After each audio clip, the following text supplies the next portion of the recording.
can please welcome to the stage, fantastic comedian, you're going to love this, please welcome to the stage, Thao Thanh Cao.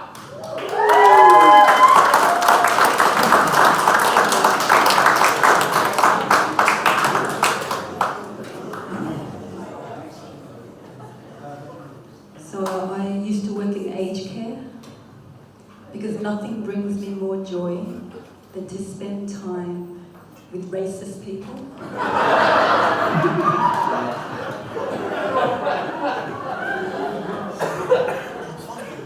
I'm doing okay in comedy, doing okay. Not great, not to the point where I'm featured on Netflix, but I've actually earned enough money through comedy to now be able to subscribe to Netflix.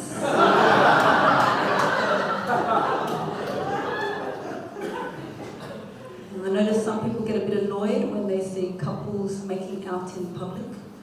I have a solution. Go up to the couple that have their tongues down each other's throats and you say, what you two are doing is really hot. Do you mind if I just sit and watch?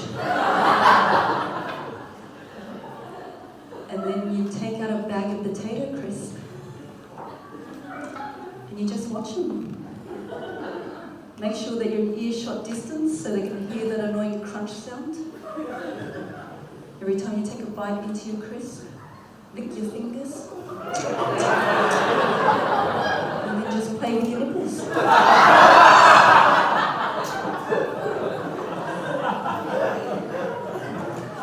They instantly stop making out.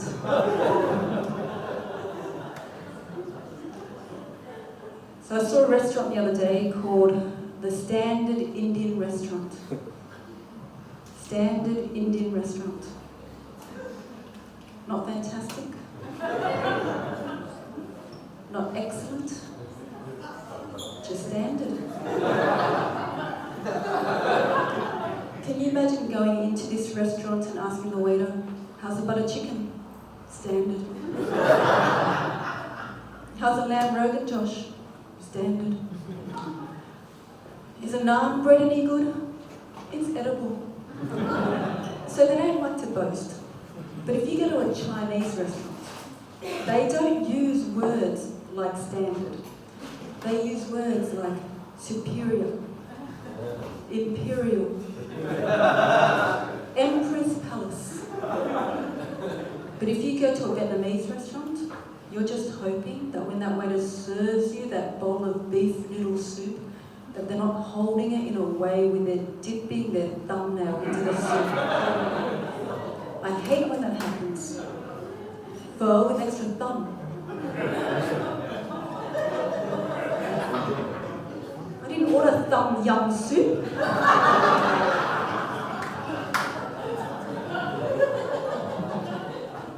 I was driving in Sydney the other day and I saw a restaurant called Le Garlic, Agile Thai restaurant. And the first thought that entered my head was, Le Garlic? That doesn't sound Thai. We all know a good Thai restaurant starts with the word Thai in it. Titanic.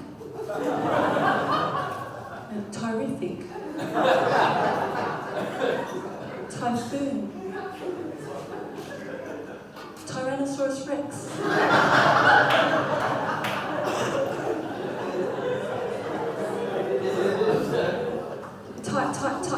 Tourette syndrome.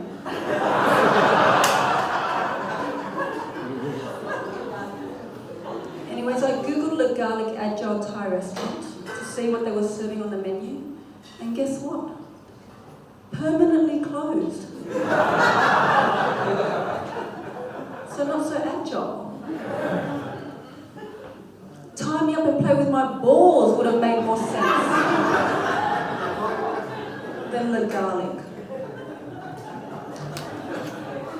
Probably would have drummed up some business as well. So the other day, this guy told me to just relax, which just made me more upset. You never tell a woman to just relax. I told him to piss off. Looks like I now have to find another massage therapist.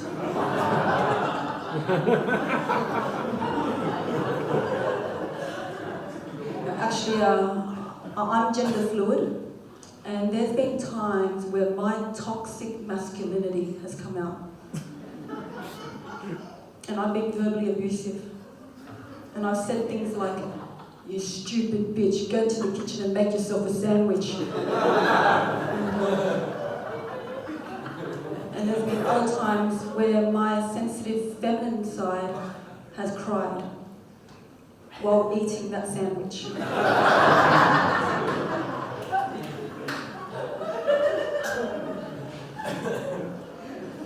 Has anyone done one of those personality tests?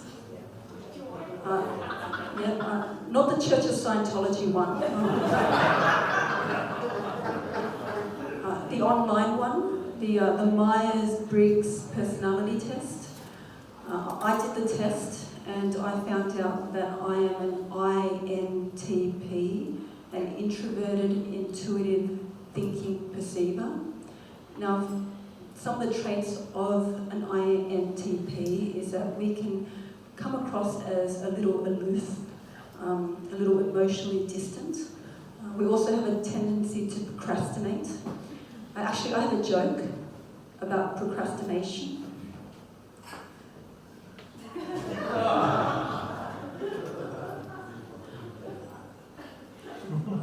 I'll tell you it later.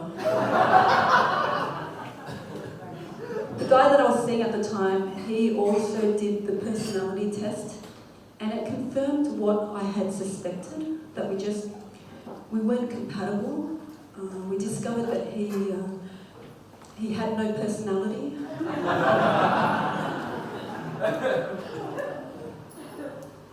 My parents have never said, "I love you." I have never heard them utter those 3 words, "I love you." And it's because they came from a generation that clearly struggled to speak English.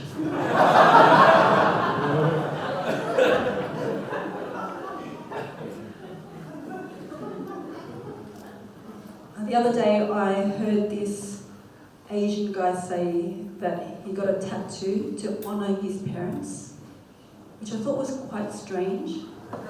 I don't know any Asian parents that would want their kids to get a tattoo, let alone one in their honour. There's only one way that you can bring honour to your Asian parents, and that is to become a doctor.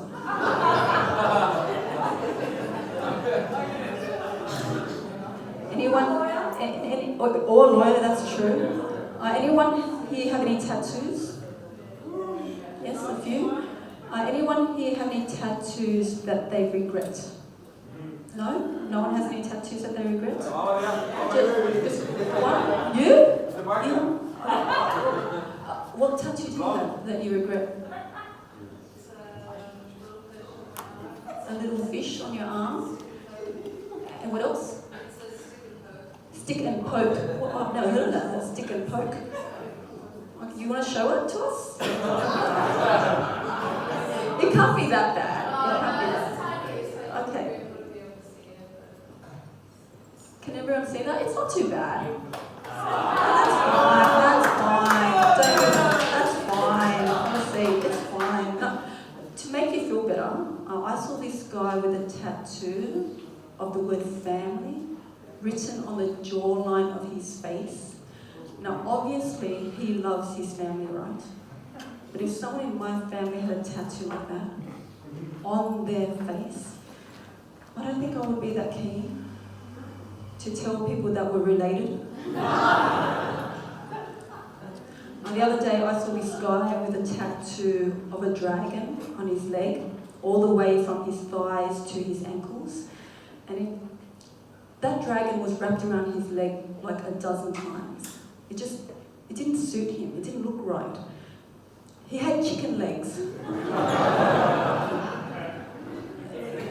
That dragon didn't look like it was perched on solid foundation.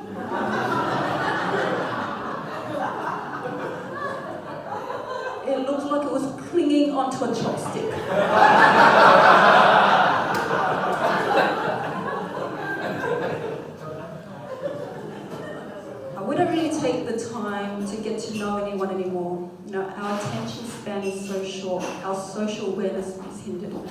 I was on a date with this guy, and throughout the entire evening, he just kept looking at his mobile phone.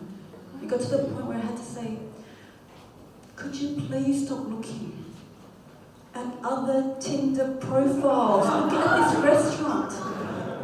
Isn't it terrific? My friend said to me, Tao, I think guys find you intimidating. That's what she said. Thinks guys find me intimidating. I decided to start saying this to myself over and over again in my head. Don't worry, Tao. Guys find you intimidating. I say this especially when I'm walking to my car at night. It really helps with the nervous trembling when I'm holding the car keys in between my knuckles, pretending I'm Wolverine. I'll leave you with this. You probably can't tell by my accent, but I went to school in America for a brief time, and I was pretty scared of getting shot. No, I was so scared of getting shot that I wore a bulletproof vest to school. And I was actually homeschooled. Thank you so much, everyone.